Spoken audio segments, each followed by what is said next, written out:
Saya sekedar mengingatkan, COVID hari ini kita harus diskusikan dulu sebelum kita masuk ke topik yang lain.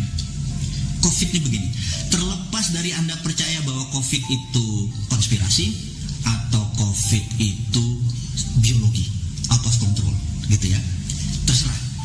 Tapi kita mikir yang netral aja, anggap ini adalah memang biological event atau peristiwa maha dahsyat pandemik, memang biologi, nggak ada yang mengendalikan, nggak ada. Jadi kita anggap kita adalah orang baik yang tidak punya persepsi buruk, kita menganggap ini adalah kejadian yang normal. Oke. Kalau kejadian yang normal, maka untuk mengobati atau dunia vaksin itu dunia virus itu obatnya adalah vaksin. Jadi menurut pengalaman, vaksin itu kira-kira 12 sampai 18 bulan. Jadi kalau kita anggap bulan Januari 2020 dunia berkompetisi untuk membuat vaksin COVID, maka kira-kira tercepat adalah Januari 2021. Gitu ya. Seluruh dunia saat ini sedang melakukan hal yang sama, bagaimana menciptakan vaksin untuk mengalahkan COVID.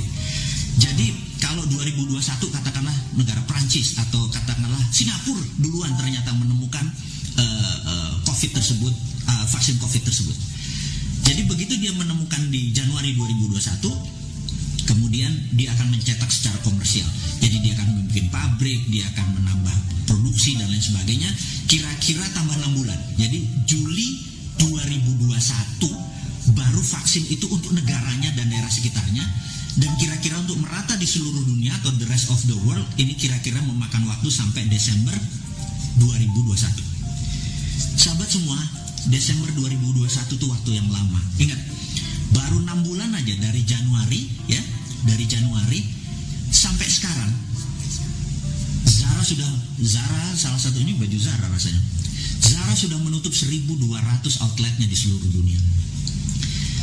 Airbnb yang tadinya 12 tahun ini menguasai dunia hospitality di luar hotel dia, tahu-tahu musnah hanya dalam 6 minggu, gitu ya. Dan kita tahu Patek Philippe, Rolex, Hermes, Chanel, barang-barang mewah tadi ya, Ferragamo dan lain sebagainya berhenti produksi. Karena barang mewah saat ini orang nggak mau pakai Chanel, nggak mau pakai Gucci, mau ngapain lo gitu ya, nggak kemana-mana gitu. Walaupun sekarang COVID sudah selesai atau banyak yang melepas PSBB-nya, tapi COVID-nya belum hilang dan banyak orang-orang yang merasa ntar aja deh gitu ya. Jadi ada perusahaan misalnya Unilever katanya kemarin itu baru mulai operasi, kantornya tentu ada yang kena COVID, kantornya tutup lagi, work from home lagi. Dan ini terus menjadi bergilir sehingga ekonomi Indonesia di 6 bulan ke depan ini sangat genting.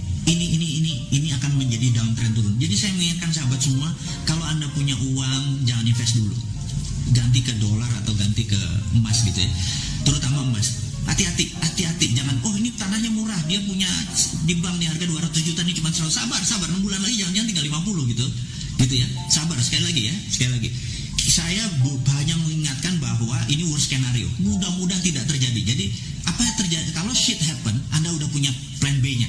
Sekali lagi sahabat semua, saya ngomong begini kelihatannya menyeramkan, tetapi memang berangkatnya saya dari trade analysis. Saya melihat apa-apa dari worst scenario, dari skenario terburuk, dari trade analysis. Kalau itu bisa diselesaikan, ya sudah, kita aman gitu ya. Tapi kalau kita nggak tahu, jangan sampai gini loh. Saya tuh kadang-kadang kesel sama pejabat sekarang ya. Jadi di bulan Januari kita underestimate terhadap COVID. Februari masih underestimate. Jadi sebelum peristiwa terjadi, kita tuh underestimate terhadap apapun. Tapi begitu sudah terjadi, kita overestimate. Jadi begitu Januari underestimate, atau Maret ada, paniknya kayak besok mau kiamat. Kita overestimate. Terus sekarang balik underestimate lagi, gitu ya. Sama seperti, akan pernah nggak di laut Natuna Utara? Saya nggak mau lagi menyebut laut Cina Selatan. Laut Natuna Utara gitu ya. Nggak mungkin perang lah, mereka damai segala macam. Tapi kita underestimate, begitu perang beneran, kita overestimate gitu ya. Di zaman Pak Harto, di zaman senior-senior kita, itu terbalik. Sebelum kejadian mereka overestimate. Begitu kejadian mereka udah tahu counternya gitu ya. Kembali kita sama, kita sekarang overestimate aja dulu deh. Anggap COVID ini sampai 2021 baru selesai. Anggap itu dulu, vaksinnya baru ada. Jadi kita harus udah nyiapin 1,5 tahun ke depan ngapain. Overestimate, kalau nggak kejadian nggak apa-apa gitu ya. Nah, kembali ke apa yang harus dilakukan. Jadi saat ini, sekarang kita balik. Kita tambah lagi, bukan dibalik. Gimana kalau benar-benar COVID ini ada skenarionya, ada globalis yang ingin mengontrol dunia, yang merasa bahwa negara itu less important, gak terlalu penting, control the people itu yang menjadi penting, dan mereka menganggap cara mengontrolnya adalah dengan memberikan reign of terror atau mengirimkan teror. Dengan teror tersebut dunia panik akhirnya solusinya di mereka, teknologi, medicine dan lain sebagainya. Jadi kalaupun mereka ini by design, kapan vaksinnya keluar? Mereka pasti udah punya vaksinnya gitu ya. Kapan vaksinnya keluar? Vaksinnya keluar adalah 2 bulan sebelum vaksin kompetitornya datang. Kenapa? Karena ngitungnya begini. Saat ini di dunia ada 11 juta terpapar, di Indonesia ada 65 ribu hari ini gitu ya. Itu adalah Juli, akhir diperkirakan Indonesia mungkin 100 ribu, dunia kira-kira 20 juta. Di akhir 2020 dunia kira-kira mencapai 50 juta. Di pertengahan Juli 2021 mungkin sekitar 300-an juta, dan diperkirakan akhir 2021 1 miliar manusia terpapar oleh COVID. Dan bagi globalis, cabal, bagi mereka yang orang jahat-jahat ingin mengontrol dunia ini, disitulah baru mereka keluarkan vaksinnya 2 bulan sebelum itu. Karena apa? Udah 9 orang. Kalau 10 juta masih belum gitu ya, udah 9 orang. Jadi sahabat semua, terlepas ini ada konspirasi atau tidak, angka 2021 itu menjadi visible negatifnya. Nah, kalau 6 bulan pertama sudah menghancurkan ekonomi sekian persen, apa yang terjadi 6 bulan kedua di semester tahun ini? Kita harus prepare, harus bersiap-siap apa yang akan terjadi. Apa yang akan terjadi nanti kita bahas. Sabar, ini gratisan aja kok. Banyak nanya gitu ya, sabar. Tahun 2020, Anda tahu video saya, boleh cek, 10 bulan yang lalu saya mengatakan 2020 resesi, 2021 puncak resesinya. Tapi saya menganggap saya mungkin salah. Jangan-jangan 2021 adalah depresi. Kalau depresi ini terjadi, Anda sekali lagi harus hati-hati terhadap planning Anda. Jadi sekali lagi, Anda jangan buru-buru. Anda masih muda, Anda adalah calon pemimpin bangsa ini. Langkah Anda benar-benar hati-hati. Anda belajar, diskusi. Selalu overestimate, tapi langkah Anda baby stepnya benar-benar solutif gitu ya. Teman-teman, mudah-mudahan Anda kebayang apa yang akan terjadi dengan versi saya informasinya ini. Udah panjang nggak? Mau nambah lagi nggak? Udah 40 menit nih. Anda gratis yang minta panjang gitu ya. Kasih saya jempol kalau Anda lanjut atau udah ditutup sampai sini. Oke, lanjut ya. Oke, saya kasih informasi lagi.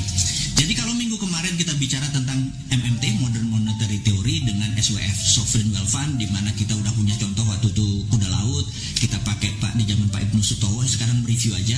Kemudian kita menggunakan contoh seperti Dubai atau contoh seperti Aramco, Saudi Aramco, di mana ke depan mereka akan menggunakan Sovereign Wealth Fund, dan kita menyarankan Indonesia tidak perlu ngutang. Jadi contohnya gini, kita audit nikel kita, katakanlah nikel kita nilainya 1.000 billion, kemudian 20% nikel kita forward, kita ambil uang 200 billion dolar untuk membangun Nusantara. Tidak perlu hutang karena kita forward. Jadi bukan pinjaman ala Ibu Menteri.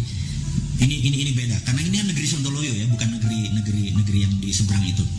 Jadi kalau kita nggak bakal ngutang, itu ngutang tuh bukan kita banget. Ngutang tuh bukan anak milenial.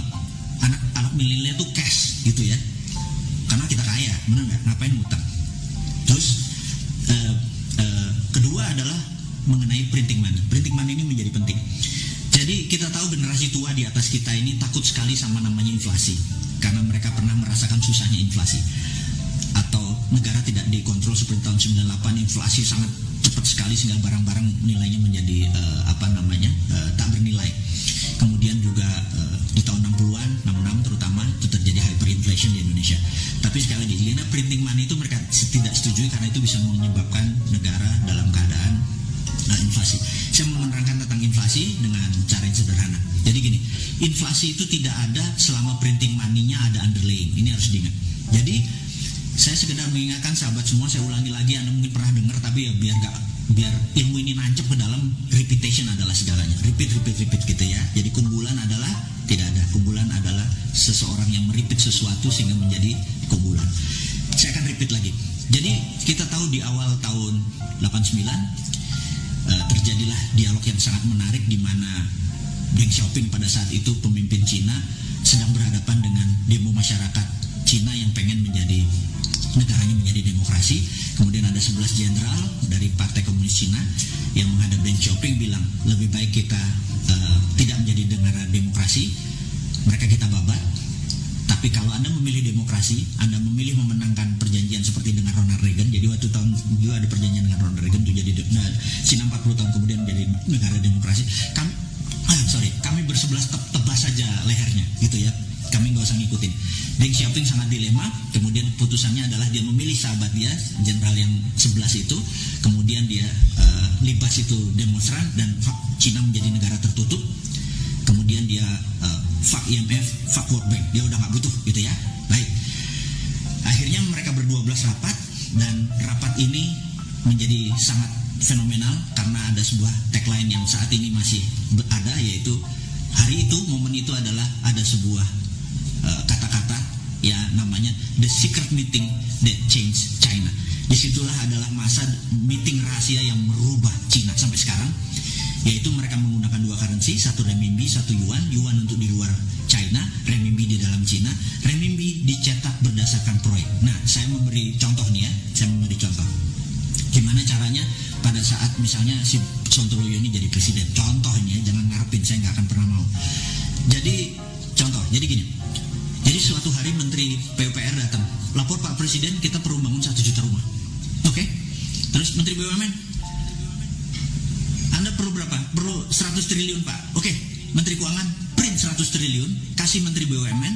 Kemudian Menteri BUMN itu akan membagikan uang 100 triliun itu kepada pabrik, misalnya pabrik baja untuk besi, pabrik kusen kayu, pabrik paku, pabrik bata, dan semua tidak boleh ada unsur impor. Jadi semuanya lokal, dan begitu bangunan itu dibangun jadi tidak boleh ada bunga.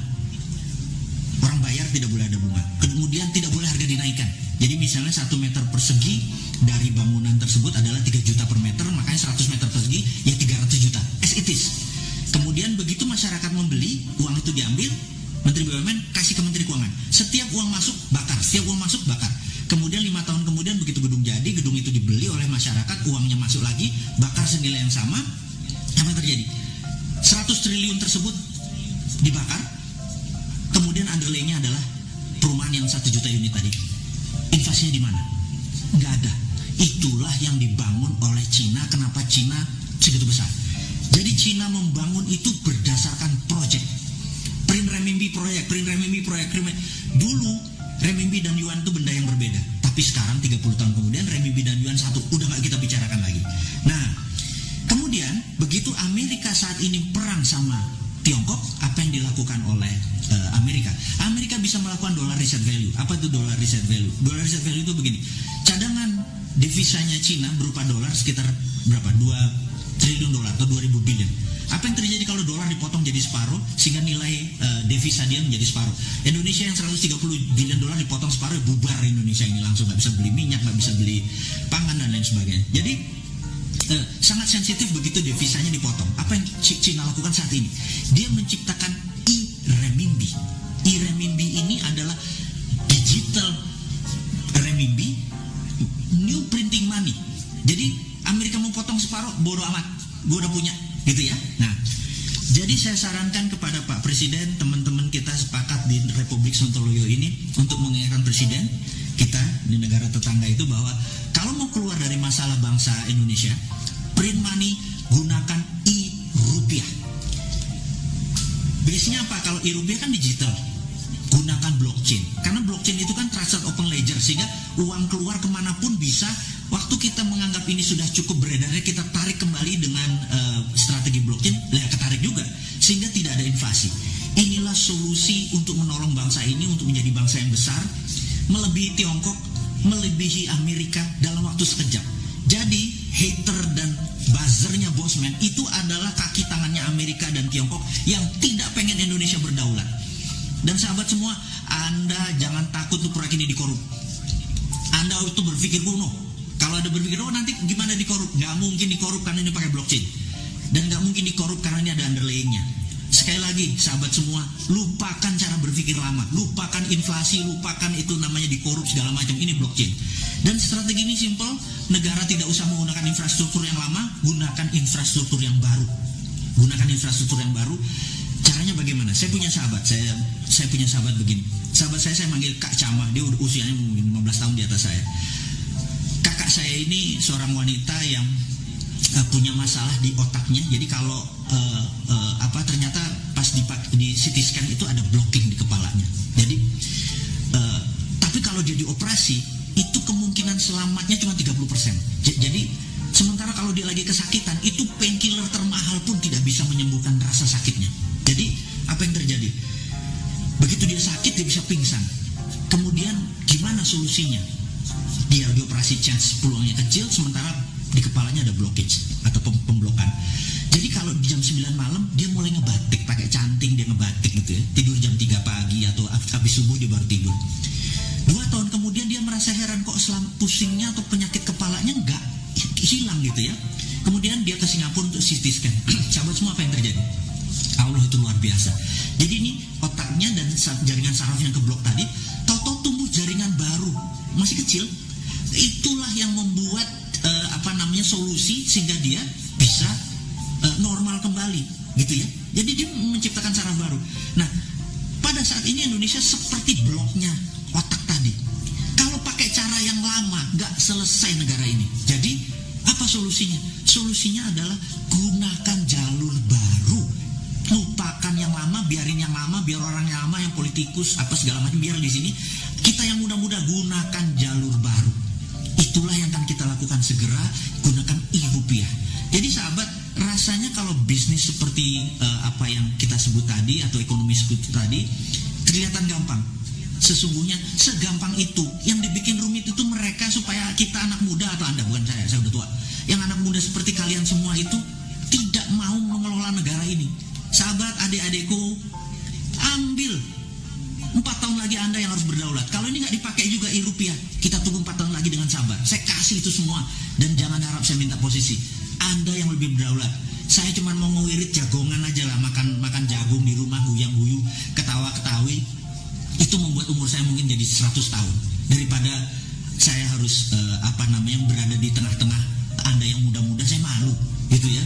Jadi sahabat semua, di ujung pembicaraan topik hari ini, semoga sahabat semua berkenan, semoga sahabat semua bisa menjadi panji-panji pejuang-pejuang digital patriotism, di mana kita akan merebut kembali kedaulatan, tidak mulai dari kapanpun, tapi dari sekarang. Anda harus terus belajar, Anda terus semangat. Sekali lagi, COVID itu ada, dan kita harus nggak boleh kalah dengan COVID. Globalis itu ada, kita nggak boleh kalah dengan globalis. Kita harus punya strategi itu. Kita terus berjamaah, kita terus saling kontak, kita terus selalu bersama-sama. Akhirul kalam dari saya ucapkan